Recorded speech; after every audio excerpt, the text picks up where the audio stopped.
Баян аймгийн Толб сумын нутагт орших Толб нуурын хөвөнд энэ сарын 20-оос 24-ний өдрүүдэд ардчилсан намын баруун бүсийн чуулга уулзалт амжилттай зохион байгуулагдлаа. Чуулга уулзалтанд улсын хурлын гишүүн ардчилсан намын дарга Эрдэнэ, улсын хурлын гишүүн Наран Туяа, улсын хурлын гишүүн Пүрөвдорж, ардчилсан намын ерөнхий нарийн бичгийн дарга Туваан, намын дэрэгдэх байгууллагууд, бусад гишүүд дэмжигчид оролцсон юм а. Одоо нас хязгаар баруун хязгаарт нийгмийн эдийн засгийн ямар тулгамдсан асуудлууд байна?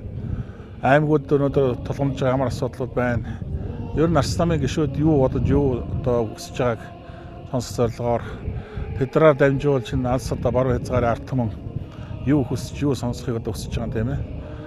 Тэрийг одоо тодорхойлох зорилгоор бүсийн чуулган бол хийж байгаа. Тэгээ бүсийн чуулган маань амжилттай одоо үргэлжилж байна. Тэгээд маш олон одоо журмын нөхөд маань ирсэн. Тэгээ өнөөдөр энд дарах хэмжээ байгаль цаг агаарч гэсэн сайхан ивэж арга хэмжээ сайхан болж байна. Энэ удаагийн чуулга уулзалт нь Монголоос сонсын үндэсний аяны дараа зохион байгуулагдаж байгаагаараа онцлогтой байсан юм а. Ардчилсан намын 2018 оны ажлын төлөвлөгөөнд энэ зуны чуулгануудаа хамгийн ихнийхийг нь бол баруун бүсийн чуулганыг Баян аймгийн Толб сумын нутаг Толб нуурын ирэг дээр хийхээр төлөвлөсөн. За энэ төлөвлөсний дагуу баруун бүсийн чуулга 3 хоног амжилттай болж өндөрлөж байна.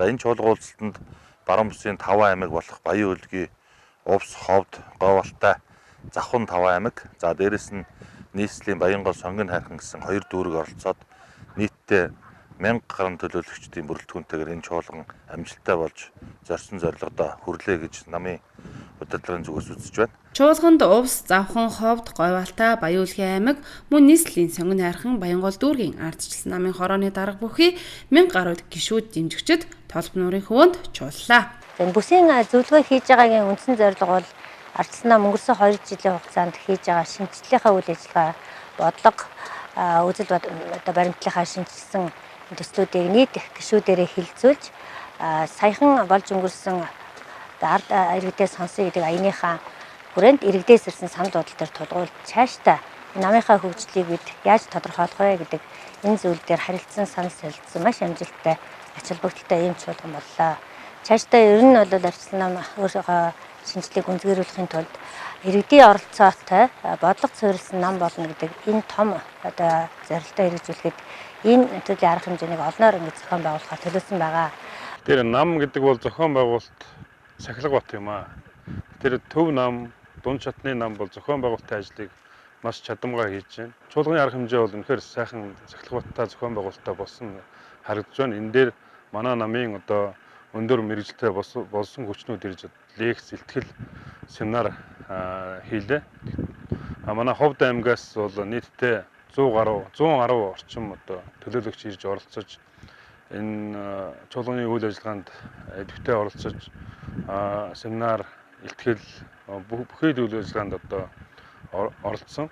Дээрээс нь одоо спортын арга хэмжээнүүдэд өндөр амжилт гаргаж багаараа 2 дугаар байр эзэлсэн ийм амжилтыг үзүүлсэн. Тэгэхээр энэ чуулганы үйл ажиллагаа бол намын гишүүдийг илүүтэйгээр одоо мэдлэгжүүлсэн, мэдээллийг одоо өгсөн. Дээрээс нь одоо тэдний идэвхийг өндөрт гаргасан ийм арга хэмжээ боллоо гэж би үзэж байна. Чуулганд оролцогсод ардчилсан намын үзэл баримтлалын шинжилгээний төсөлтөд танилцсан санал бодлоо тусгасан бөгөөд үндсэн дүрмийн асуудлын талаар хэлэлцэж санаа, сэтэл, манлайлал тэмцээнд эд хүндөртөө оролцсон юм а. Баруун бүсийн чуулга уулзалтыг зохион байгуулах талаар манай улсын их хурлын гишүүн Мурат гишүүн анх санаачилж тэгээд бид нар бэлтгэсэн.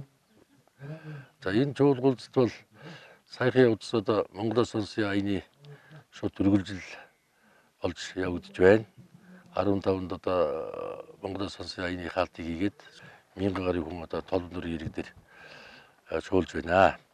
Энэ чуулган бол сая одоо 16 оноос эхэлж олон бод ярьж авч байгаа намын шинжилгээний явцыг дүгнэж хэлцэх сая одоо Монголоос сонсын аянаар бидний явуулж исэн бодлогыг ард түмэн яаж хүрээж авч байна. Бид юунд анхаарах ёстой гэдэг одоо бүх талын асуудлуудаа ярих. Цаашдаа одоо намын шинжилгээг улам гүнзгийрүүлэх, цаашдаа бид нар юу хийх ёстой, юунд дээр анхаарах ёстой гэсэн бүх асуудлуудаа хамтарч одоо ярьж хэлэлцэж эндээс дүгнэлт гаргаж цаашдаа бид нар явуулах бодлогынхаа зарчмаа болгоно. 2017 онд ардчилсан нам маань зүүн бүс, говийн бүсийн чуулганыг бол хийж байсан. Өнөөдөр баруун бүсийн чуулган маш сайхан амжилттай зохион байгуулагдаад ингээд өнөөдөр өндөрлж байна. Тэгэхээр баруун бүсийн чуулганд маань намын дэргэдэх байгууллагууд, аралсан оюутны холбоо, залуучуудын байгууллага, эмэгтэйчүүд ахмадын байгууллага гэдэг ингээд өөрийнхөө салбар зөвлөлүүд болон тухайн аймаг дүүргүүдийн бас энэ ардсан намынхаа иргэд гишүүдийнхээ дуу хоолойг сонссон сайхан уулзалт боллоо. Нэг зүйлийг онцолж хэлхийг хүсэж байна. Ялангуяа 2017 оны зүүн бүс говийн бүсийн чуулганд оролцож байсан иргэдийн сан сэтгэгдэлтэй өнөөдөр 2018 онд болж байгаа баруун бүсийн чуулганд оролцож байгаа иргэдийн сан сэтгэгдэл хоёрыг харьцуулахад өнөөдөр одоо Монголын ард түмний иргэдийн бас энэ Монгол Ардын намын засаг барьж байгаа энэ өнөөгийн засгийн газрын үйл ажиллагаанд бол сэтгэл бол маш одоо дундуур, маш муу гэдэг үнэлгээг бол ард иргэд маань өгж байгааг нь харагдаж байна. Ардсан нам үндсэндээ шинжилгээ хүрээнд өнөөдөр бүсийн чуулганы хийхин зэрэгцээ Монголоо сонсон яйныг Монгол улсын өнцөг булан бүрт бол зохион байгуулсан. Өнөөдөр яг энэ өнцөг булан бүрт зохион байгуулсан Монголоо сонсон яйны одоо дүгнэлт мөн бас дээр нь нэмэх нь энэ баруун бүсийн чуулганы иргэдийн санал сэтгэл бол өнөөдөр хүн одоо төвчж болно гэдэг бол эцсийн төвчээр бол одоо барагдаад ингээд засгийн газар өгж байгаа дүн бол маш муу гэдэг дүн өгсөн байна.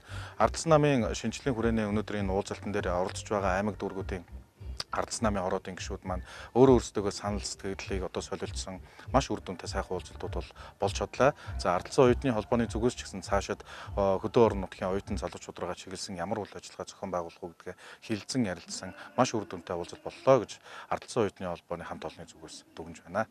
Баруун бүсийн чуулга уулзалтын зохион байгуулалт өндөр түвшинд байсан бөгөөд чуулганы турш идэвх санаачлага оролцоо өндөр байж спорт урлагийн төрлөөр авиас чадвараас орсон 5 аймаг 2 дүүргийн 7 багаас нэгдсэн дүнгээр Завхан аймаг 1-р байр, Ховд аймаг 2-р байр эзэлсэн бол 3-р байранд Говьалтай аймаг орсон юм а. Ардчилсан намын гишүүд болон ардчилсан үзэл санааг түгээн дэлгэрүүлэгч, дэмжигчдийнхээ эдхийг нэмэгдүүлэх, харилцан бие биенээсээ суралцах, орон нутагт цаг агаар амьдралын хэв маяг, ард түмний амьдрал ямар түвшинд байгаа тулгамдж буй асуудлууд зэрэг олон асуудлыг нэгэн дор ярилцсан шийдлийн гарцыг олох, цаашлаад шатлсан арга хэмжээ авах зорилго бүхий зохион байгуулагддаг.